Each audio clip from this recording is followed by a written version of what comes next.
Magandang araw mga kaibigan. Bigyan natin ngayon ng opinion, reaction itong article sa politico.com.ph. Tungkol ito kay Congressman Richard Gomez na posibleng sasampahan ng Ethics Committee sa House. Nako, na delikado na. Di ba, bago lang niyang pinasaringan si Mayor Magalong tungkol sa akusasyon ng flood control project. Ito na, masasampahan siya, posible pa lang plano, masampahan ng kaso dahil related sa flood control projects. Ito ang title, Lawmakers Must Explain, Not Insult. Ronnie Pono backs ethics case versus Richard Gomez over tirade versus journalist. So ito, parang hindi maganda ang sagot niya sa mga journalist na nagtatanong tungkol sa palpak na flood control project sa kanyang distrito. House Deputy Speaker and Antipolo City Representative Ronaldo Pono back the call to file an ethics case against later Representative Richard Gomez for accusing journalists of being paid for asking his side about the damaged flood control project linked to him. Sa press conference, si House Deputy Speaker Pono, tinanong siya ng media tungkol dito sa pagsasampa ng kaso. Ito ang sagot ng Deputy Speaker. Yeah, absolutely. I encourage you to bring it before the Ethics Committee here. Yan. Hindi naman pwede yung mga ganon. You are asked to explain something. You are a legislator. You explain. Kaya tayo naging legislator dahil ang tingin ng tao marunong tayong magpaliwanag. Tapos, yung ganyan na personal na, napakalinaw na kailangan mong ipaliwanag, hindi niya gagawin. So ito, several journalists nag-text kay Congressman Gomez, tinatanong nila anong masasabi niya sa allegation ng mayor sa Matag-Ub, Leyte, na si Mayor Bernie Tacoy, na halos kakaunti ang suportang ibinibigay niya sa munisipyo sa Taliwala, Amid, recurring floods, palaging binaba. So, sa halip na sagutin ng matino, Gomez posted screenshots of the conversations on social media exposing the journalist phone numbers. Wala talaga. Kahit ako, kung ako ang media reporter, magre-reklamo ako niyan. Ito ang kanyang ipinost sa kanyang social media. Pinost ni Congressman Gomez. Mahal din itong media spin na ginagawa nila against me. Look at the similarities of the different SOCMEDs and agencies asking questions. Alam na alam mong merong nagkukumpas. Alam na alam mong ginastusan. Gastos pamor mga ungas. So, ginagastusan. Sino naman kaya ang gumagastos para parang sirain ang kredibilidad ni Congressman Gomez? Wala akong maalala na titira sa kanya. Dahil naman siya, aliado na siya ni Speaker Romualdez, di ba? Binutuhan niya Kung hindi niya sana binutuhan si Speaker Romualdez at nasa oposisyon siya, kagaya ni Congressman Toby Chanco, baka pwede pa. So, sino kaya ang nagkukumpas para sirain?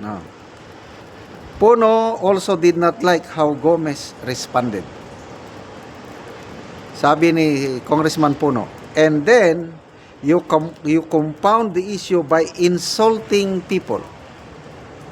Talaga, yung mga ganong post ni Congressman Gomez, to me, kung ako ang media na nagtatanong sa kanya, ay talagang mainsulto ako. Hindi maganda talaga yon. I think the Ethics Committee should be brought into that. Sabi niya, ito po si Congressman Pono, siya po ang chairperson ng National Unity Party, pangalawang pinakamalaking partido ng kongresista sa 28th Congress. Okay. Sabi niya, I am very disappointed to hear these things at malungkot na nangyayari yung mga ganyan. Legislators, congressmen, senators, we are elected, into our position by people that trust us, express their faith in what we say, express their faith in what we do and what we can do.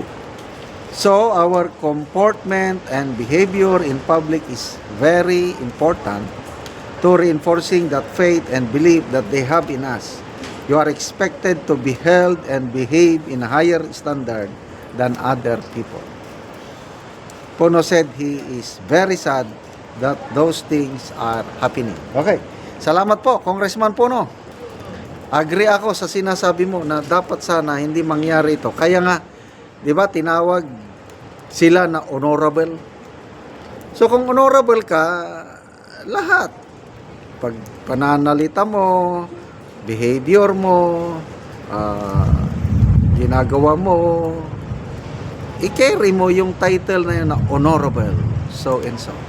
So, insultuhin mo ang mga media reporters, paratangan mo kaagad nga nabayaran. Kasi, nabasa ko yung article na nagre-reklamo yung mayor sa Matag-Ub. Nabasa ko yun. So, magpasalamat sana si Congressman Gomez na tinatanong siya ng media para malaman din, maipahayag niya yung kanyang side. Golden opportunity niya na sagutin niya ng mais. Bakit nagalit siya kagad na parang, I don't know, bato-bato sa langit, ang matamaan, alam nyo na.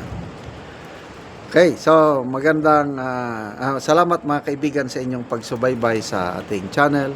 Nakakatulong kayo ng malaki sa Tribong Talandig ng Bukidnon dahil ang sweldo natin sa channel na ito, pantulong natin sa tribo. Namimigay tayo ngayon ng mga libreng yero at pako para makapagpatayo sila ng mas maayos na tirahan. Panoorin nyo ang video na ito. Na manang kita inuno kwanta atap eh. Hari kita naman inon.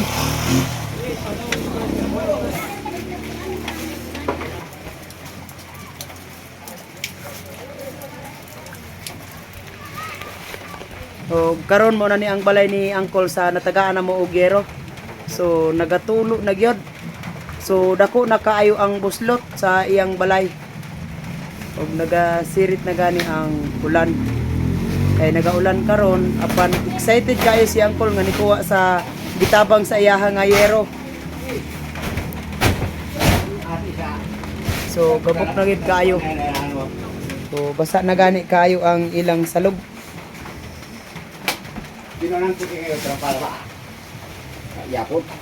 Gusto kan din na. O karon Col, pila na ni katuig ang imong atop Col nga yero?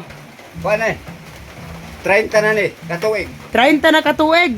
Oh. So sa 30 na katuig ingani na gid ang itsura og kadako sa buslot sa imong atop. Oh, nga ni kay nangab kuan naman eh. Nangab. Tanan naman ni nabuslot. Ato na na. Nga panday na kuan. Salamat sa Ginoo una sa nagtabang sa ako kuan katok nako kay di na ko gyud tuluan ani kay kuan natagaan akong sin og mo palit kog sin na di man ko kapalit kay wa may kwarta ayo pa kay natagaan ko salamat kayo Oo, tungod sa kalisod tungod Col. sa kalisod maglisod gani tag pamukas ay pa ang sin So pila na day mong edad Col? kuan ako 59 na ko 59. Pila imong anak Col? duara Ay duhara. So tanan na ay pamilya. Oh, naa na tanan. Sige Col, salamat. Tanan man natagaan sila usin. Sige, salamat Col.